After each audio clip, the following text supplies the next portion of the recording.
Bonjour à tous, j'espère que vous allez bien. On voudrait résoudre dans Z l'équation suivante.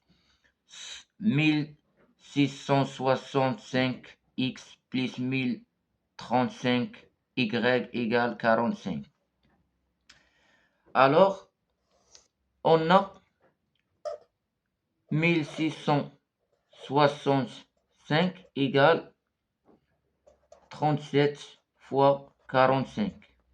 D'autre part, on a 1035 égale 23 fois 45.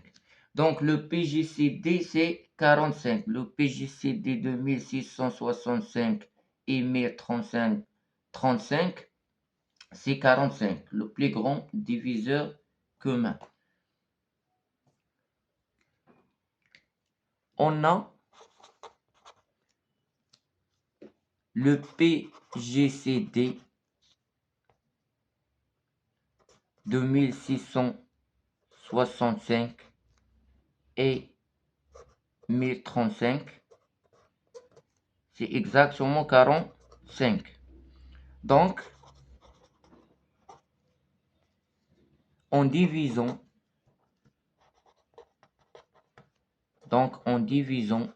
par 45, nous obtenons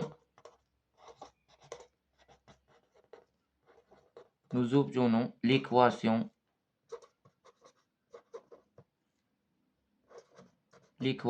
équivalente.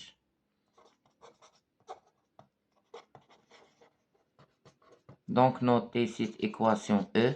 Donc, l'équation E devient, après la division de cette équation par 45, car c'est le plus grand diviseur commun, le PGCD, c'est 45. Donc, on va diviser par 45. Donc, l'équation E devient 37x plus 23y égale à 1. Alors, l'équation E devient 37x plus 23y égale à 1. Donc, comme le PGCD de 37 et 23 égale à 1, c'est-à-dire 37 premier avec 23. Alors, d'après le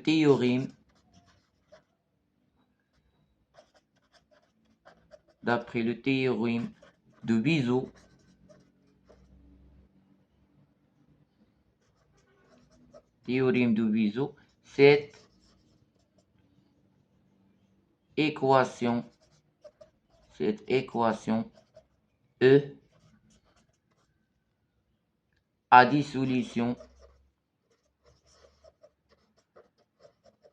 des solutions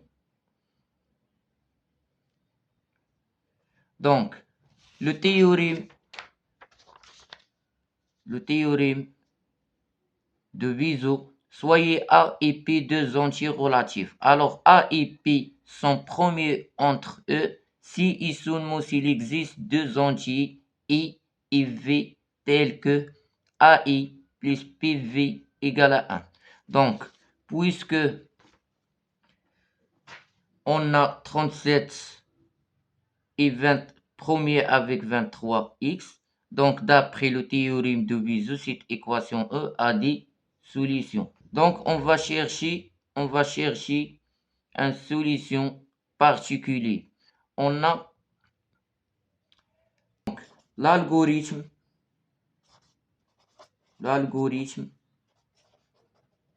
d'Euclide,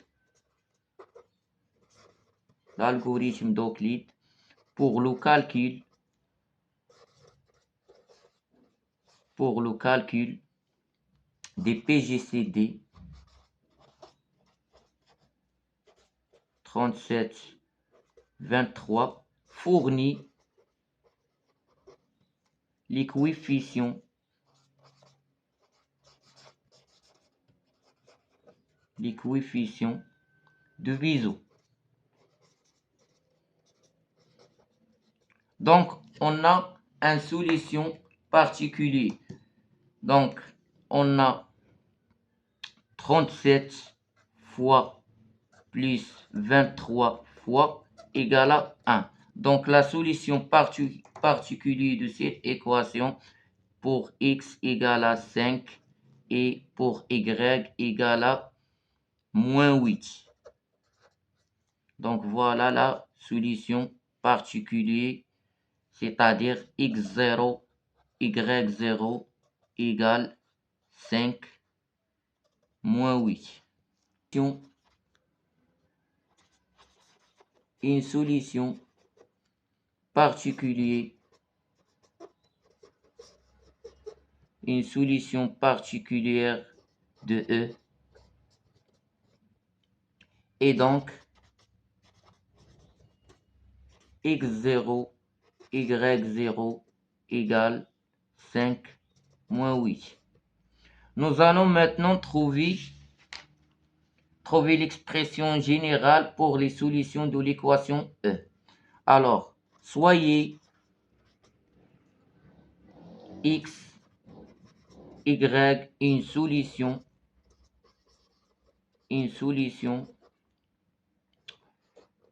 de l'équation, une solution de l'équation E. Donc, on a, puisque x, y, une solution de l'équation E, alors on a 37x plus 23y égale à 1. Et on a aussi une solution particulière de E, c'est x0, y0, donc qui vérifie l'équation de donc 37x0 plus 23y0 égale à 1. Ce qui implique, donc on va faire la différence entre ligne 1, l'équation numéro 1 et l'équation numéro 2. Donc L1 moins L2 implique, donc L1 moins L2 implique 37 facteurs de x moins x0 plus 23 y moins y0 égale à 0. Ce qui implique que 37 facteurs de x moins x0 égale moins 23 y moins y0.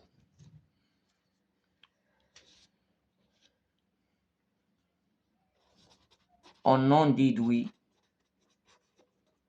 déduit que 37 divise 23 y moins y0.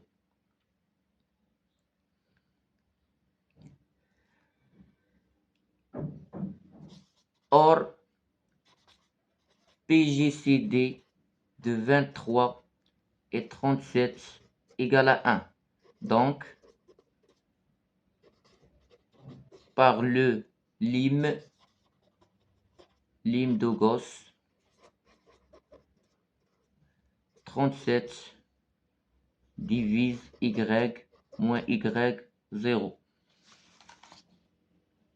Donc, puisque 37 premier avec 23, alors il est automatiquement, d'après le lim de Gauss, que 37 divise y moins y0, car 37 premier avec 23.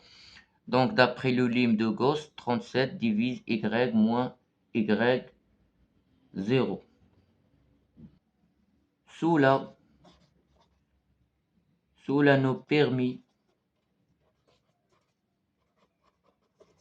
nous permet d'écrire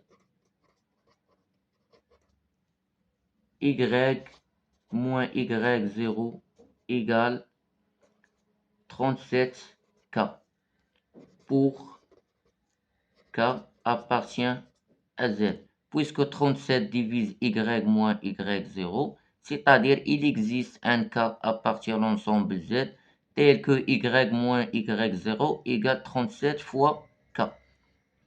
Donc, d'après ce qui précède, on a 37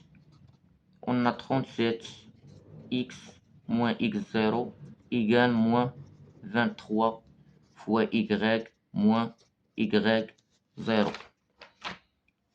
D'après ce qui précède.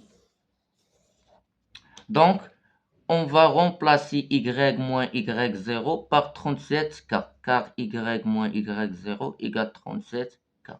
Donc, 37 facteur de x moins x0 égale moins 23 fois 37k. 37k. Et on va simplifier par 37. Et on va simplifier par 37. Ce qui implique que x moins x0 égale moins 23k. Donc, si x, y est solution, si x, y est solution de E, c'est-à-dire de l'équation E, alors il est de la forme x, y égale x0 moins 23k et y0 plus 37k avec k appartient à l'ensemble Z. Réciproquement,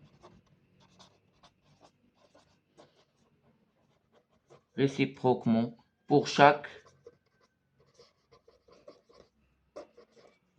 k appartient à l'ensemble Z, si x, y est de cette dernière forme,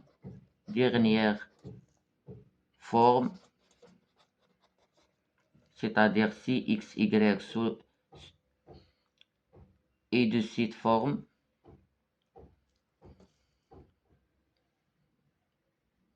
alors c'est une solution, de E.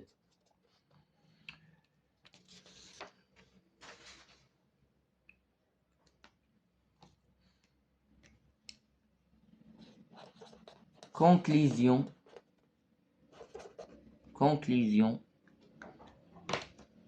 Les solutions